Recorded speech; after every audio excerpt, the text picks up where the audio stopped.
আজকের এই যৌথ সংবাদ সম্মেলনের সম্মানিত নেতৃবৃন্দ, আমরা অত্যন্ত ভারাক্রান্ত হৃদয় নিয়ে আজকের এই সংবাদ সম্মেলনে হাজির হয়েছি যে বাংলাদেশের অন্তর্বর্তীকালীন সরকারের মাননীয় প্রধান উপদেষ্টা বিগত 5ই আগস্ট একটি ঘোষণাপত্র পাঠ করেছেন, যেখানে ইতিহাসকে বিকৃতি করা হয়েছে, ইতিহাসকে অস্বীকার করা হয়েছে।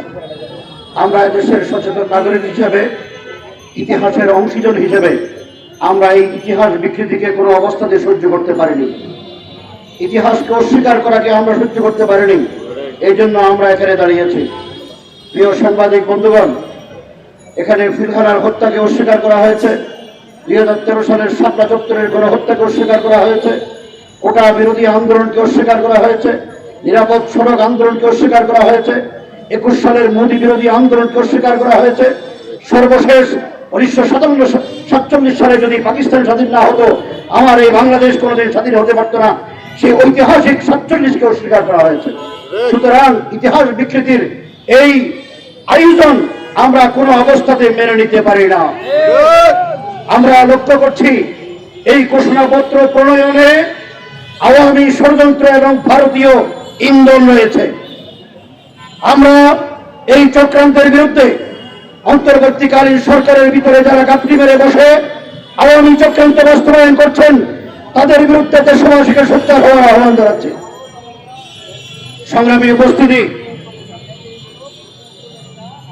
আমরা সরকারের কাছে দাবি করছি, এই জুলাই বিপ্লবে আপনারা কয়জনের জুলাই আন্দোলনে আপনারা অংশগ্রহণ করেছেন? এই সরকারের উপদেষ্টা মন্ডলের মধ্যে অনেকে জুলাই বিপ্লবকে লালন করেন না।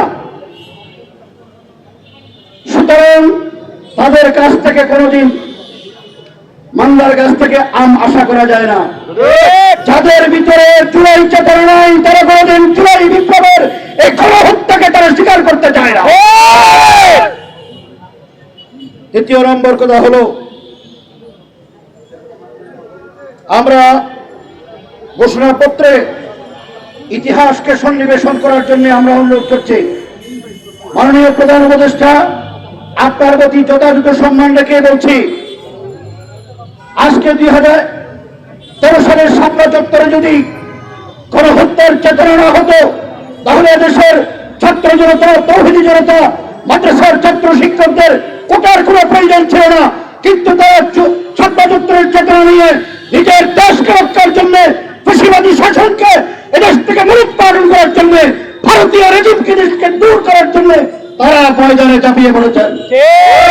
সুতরাং এই ইতিহাসকে আপনারা অস্বীকার করেছেন, ঘোষণাপত্রে জায়গা দেন নাই। মনে রাখবেন, এই দেশের ইতিহাসে আপনাদের জায়গা কিন্তু হতে নাও পারে। এই জন্য আপনাদের কাছে আমাদের অনুরোধ, শাপলা চত্বরের গণহত্যার ইতিহাস, 21 সালে মোদী বিরোধী আন্দোলনের ইতিহাস, কোটা সংস্কার আন্দোলনের ইতিহাস, নিরাপদ সড়ক আন্দোলনের ইতিহাস এবং পিলখানার গণহত্যার ইতিহাস ঘোষণাপত্রে নতুনভাবে সংযোজন করতে হবে। এই ঘোষণাপত্র নতুনভাবে তৈরি করে জাতির সামনে উপস্থাপন করতে হবে। আমরা সরকারের কাছে স্পষ্টভাবে দাবি করছি, এর যদি ব্যত্যয় ঘটে, এই ঘোষণাপত্র দেশবাসীকে সাথে নিয়ে আমরা প্রত্যাখ্যান করব।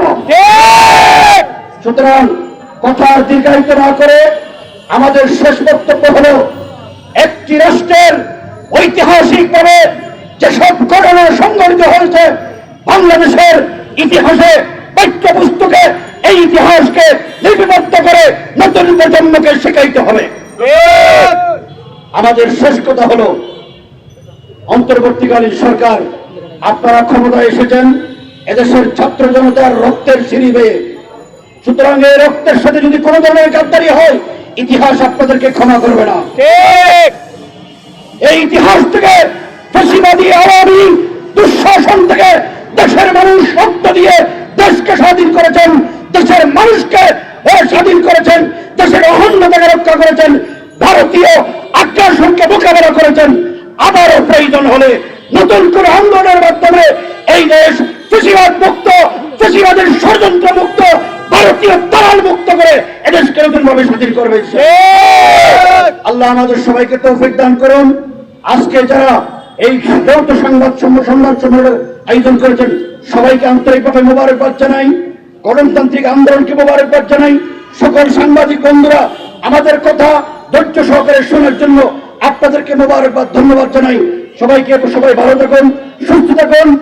আল্লাহ হাফেজ। আসসালামু আলাইকুম ওয়া রাহমাতুল্লাহ।